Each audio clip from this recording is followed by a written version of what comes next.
Olá, trabalhadores. Aqui é Alexander Borges falando no canal Falando com o Trabalhador e vamos iniciar os nossos vídeos relacionados ao direito do trabalho, aos temas de relevância no direito do trabalho.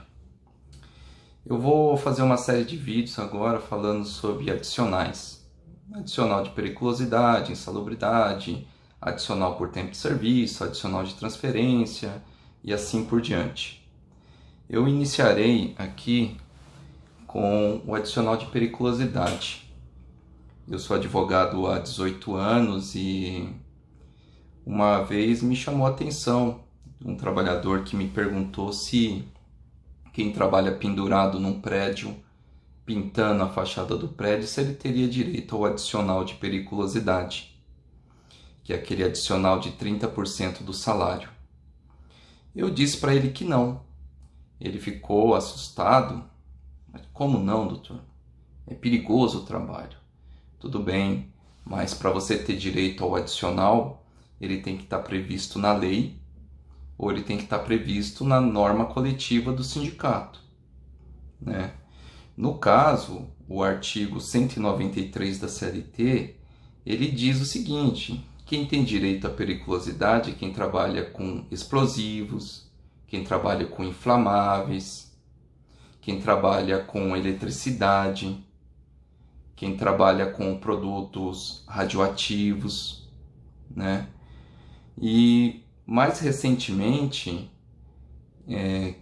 o motoboy passou a ter o direito à periculosidade e o segurança também, os vigilantes, aquelas pessoas que trabalham com risco de roubo e violência física. Esses daí também passaram a ter. Então, assim, nós temos o artigo 193 que elenca quem tem direito ao adicional de periculosidade.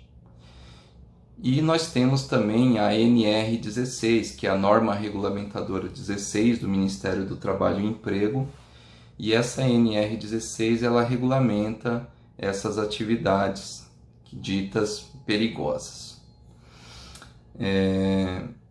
Esse trabalhador certamente não ficou contente com o que eu falei, mas era a verdade, né? Nem todo trabalho perigoso tem direito ao adicional respectivo, tá certo? Então nós temos a previsão no artigo 193, nós temos a previsão na NR16. Um exemplo do trabalhador que trabalha com explosivos, trabalha com inflamáveis. Inflamáveis, a gente poderia citar o frentista de posto de gasolina, por exemplo. Explosivos, aquela pessoa que transporta produtos para detonação, por exemplo, pólvora, tá certo? Eletricidade, os eletricitários.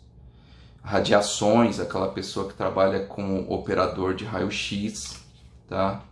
Nós temos os vigilantes e nós temos também os motociclistas, que passaram recentemente a ter o adicional. Quem trabalha pendurado no prédio tem direito? Não, não tem direito, a não ser que a norma coletiva da categoria dele assim o determine, tá certo? Doutor, e se eu usar um EPI, de equipamento de proteção individual, vai neutralizar a minha periculosidade? Não, não vai neutralizar. Você vai continuar tendo o adicional porque não existe nenhum EPI que sirva para neutralizar o risco de uma atividade perigosa, tá certo? E esse adicional, ele só cessa, esse adicional de 30% do salário base, ele só cessa quando cessa o risco, o perigo. Por exemplo, a pessoa trabalha como vigilante e ele é promovido a gerente, a chefe de setor, ele sai da função de vigilante, então ele perde o adicional, né? Só nesse caso. E é importante frisar que o adicional de 30% do salário base, ele é devido só sobre o salário base. Se a pessoa tem uma gratificação, um prêmio, uma participação nos lucros, nada mais entra. É só o salário base. Aí vai ter os reflexos em férias, 13º, fundo de garantia, horas extras, reflexo nas verbas rescisórias, caso esse empregado seja demitido também, tá? Existem aquelas pessoas que, pelo cargo dela, não tem direito ao adicional de periculosidade. Por exemplo, um empilhador numa empresa, um atacadista, não tem direito ao adicional de periculosidade. Mas, se ele, habitualmente, constantemente, ele precisa abastecer a empilhadeira com gás, que é um produto explosivo, e essa atividade dele, se ele constantemente ele precisa abastecer a empilhadeira com gás, ele passa a ter direito ao adicional de periculosidade.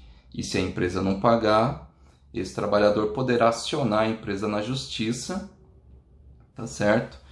E vai ter uma perícia técnica, obviamente, né? Porque aí precisa de um laudo pericial, mas constatado que de fato ele tinha contato com gás para abastecer a empilhadeira, ele vai ter direito do recebimento de todo o retroativo do adicional de periculosidade, tá?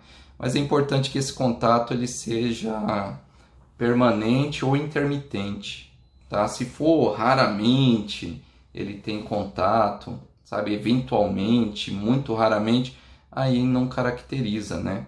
Tem uma súmula do TST, que é o Tribunal Superior do Trabalho, que é a súmula 364, que fala justamente disso, que o contato ele tem que ser permanente, com perigo, ou intermitente. Se for muito esporadicamente, raramente, aí não teria direito ao adicional, tá certo? Bem, pessoal, isso daí é brevemente algumas ponderações a respeito do adicional de periculosidade, que é importante e o trabalhador às vezes tem dúvida, tá certo?